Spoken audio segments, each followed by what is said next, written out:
नमस्कार दोस्तों, मेरा नाम डॉक्टर नोवेश, मेरा पीजी मैंने जयपुर से हुआ है। मैं आपको सोरियासिस जो डिसीज़ है उसके बारे में आपको बताऊंगा।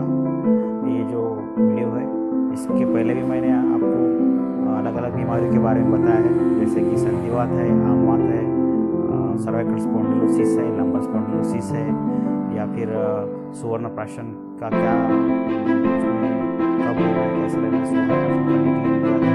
इस तरह से मासिक वीडियो का आपको बताया था कि इसमें किस तरह के कार्य करते हैं, किस तरह के कार्य होते हैं और जो क्या है इस तरह का आपको डिटेल और आपने सब्सक्राइब नहीं किया फिर मैं आपसे करना चाहता हूँ अभी तक सब्सक्राइब नहीं किया है तो ज़रूर इसको सब्सक्राइब करें ताकि आपको आने वाले अगले वीडियो का नोटिफिकेशन मिलता रहे। इसका जो है सब्सक्राइब करने के बाद में आपका कोई नुकसान नहीं होता है, ये मैं आपको आश्वस्त करना चाहता हूँ, क्योंकि बहुत बार होता है कि दिमाग में रहता है कि सब्सक्राइब करने के बाद में क्या होने वाला है, कुछ अमाउंट तो लेस नहीं हो जाएगा, तो ऐसा कुछ भी नहीं होता है। सब्सक्राइब करने के बाद में आपको आने वाले अगले वीडियो का तुरंत नोटिफिकेशन मिल जाता है। जैसे हमने यहाँ से अपलोड कर दिया तो आपको वीडियो जो है आपको उसका नोटिफिकेशन मिल जाता है। इस कारण आपको सब्सक्राइब करना है। चलिए हम टॉपिक की तरफ बढ़ते हैं। आज का टॉपिक हम सोरियासिस लेते हैं। तो सोरियासिस में तो पहले मैंने आपको कहा है कि ये डिसीज़ जो है ये स्किन का डिसीज़ है, त्वचा का तो विकार है। इसको अलग अलग ग्रंथिकार में वर्णन है, चरम संख्या में वर्णन है। और मैं आपको ये बता दूँगा विषय आयुर्वेद के तरफ बात करते हैं।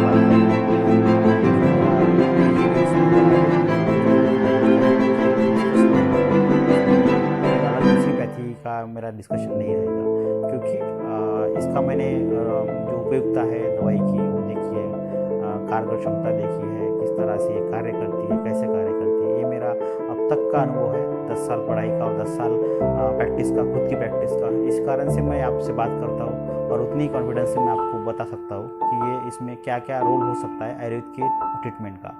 तो पहले ही मैंने आपको इसके जो भेद है वो दिए हैं। नेल्स के ऊपर रहता है सोरियासिस जो है, वाइटिश पैच रहते हैं, या फिर स्काल के ऊपर रहता है, या गट्टेड सोरियासिस रहता है। सोरियाटिक आर्थराइटिस का एक उसमें एक आता है बाद में जाके वो। तो इस तरह के भेद मैंने आपको स्लाइड में बताया है और इसका आपको फ़ोटो भी मैंने दिखाया है। तो ये जो डिसीज़ जो है ये ऑटो इम्यून डिसीज़ है। पहले आपको ये क्लियर होना चाहिए कि ऑटो इम्यून डिसीज़ क्या रहता है।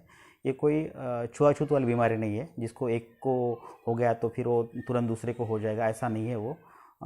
जैसे कि टच कर दिया तो दूसरे को हो जाएगा, ऐसा नहीं है। जो बाकी जो फंगल इन्फेक्शन है या दूसरे कुछ रिंग वर्म इन्फेक्शन रहते हैं उस तरह का ये इन्फेक्शन नहीं है। ये जो रहता है ये ऑटो इम्यून डिसीज़ है, जिसमें खुद की ही बॉडी ज़्यादा त्वचा बनाती है, ज़्यादा जो त्वचा के ऊपर की जो लेयर है वो ज़्यादा बनाती है, उतना उनको आवश्यकता नहीं रहती है शरीर के लिए। तो ज़्यादा से ज़्यादा ये लेयर बनते जाना स्किन के ऊपर में, उस कारण से वो जो वाइटिश पैच है वो बनता है। और उससे फिर उसको घिसने के बाद में थोड़ा भी अगर घिसे तो वाइटिश जो पार्ट्स है स्किन का वो बाहर निकलता है। तो उस तरह उसका जो फर्स्ट टाइम आपने अगर देखा तो वो उस तरह नज़र आएगा।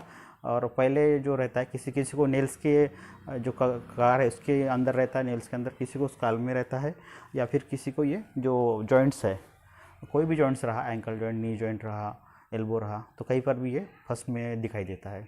तो ये आपको क्लियरली हो जाता है कि ये सोरियासिस का है। और जो पैचेस है वो गोल गोल तरह के आएंगे, राउंडेड आएंगे, किसी किसी में अलग भी तरह के रहते हैं, रेडिश रहता है किसी में सिर्फ ये स्काल पे ही दिखाई देते हैं, किसी किसी में ये सिर्फ नेल्स के इसमें ही दिखाई देते हैं। तो अलग अलग प्रकार का ये सोरियासिस रहता है। और इसमें जो लोग हैं आगे चल के ये सोरियासिस का अगर आपने इसको काबू में नहीं किया तो फिर ये सोरियाटिक आर्थराइटिस, ये जो स्मॉल जॉइंट्स है या हाथ है पैरों के जॉइंट्स है, स्मॉल जॉइंट, इसमें पेन करना या आगे भी जाके बड़े जॉइंट भी ये हो सकते हैं। तो इसमें सोरियाटिक आर्थराइटिस ये जो कॉम्प्लिकेशन एक डेवलप हो जाता है। तो आपको ये ध्यान में रखना है कि ये जो डिसीज़ है ये फैलने वाला डिसीज़ नहीं, एक का दूसरे से होने वाला डिसीज़ नहीं है। इसी कारण ये आपको ये क्लियर होना है कि इससे कोई एक से दूसरे को ऊपर नहीं जाने वाला डिसीज़, और ये खुद के पास ही रहने वाला डिसीज़ है ये। और इसका जो डिसीज़ का जो टाइम रहता है वो कंटिन्यू चलते रहता है, किसी किसी सीज़न में बढ़ जाता है। जैसे कि किसी पेशेंट को देखा है हमने तो ठंड के रीजन में जो आता है सीज़न जो है अभी ठंड वाला, तो इसमें ज़्यादा बढ़ जाता है। तो ये ध्यान में रखना है कि ये कभी कभी ये बढ़ भी जाता है। तो हम जो है इसको अभी आगे एक मैं चार्ट भी दूंगा आपको इसमें कि क्या खाना है क्या नहीं पीना है। जो पथ्य मैं आपको सबसे पहले बताता हूँ किसी भी डिसीज़ में, क्योंकि पथ्य ये बहुत बड़ी कंसेप्ट आयुर्वेद में है, जिसको कहते हैं कि पथ्य सती गदा आर्तोस्य किम औषधि निषेवणम। पत्ते असती अ वर्ड है यहाँ पे, असती गदा आर्तोस्य किम औषधि निषेवणम। ये लोलिम्बराज जो है साउथ के महान ग्रंथकार है, तो इन्होंने ये लिखा हुआ है। तो पथ्य अगर आप अच्छे से ले रहे हैं तो दवाई की कोई आवश्यकता नहीं रहती है, दवाई मिनिमम लेके भी आप कंट्रोल कर सकते हैं।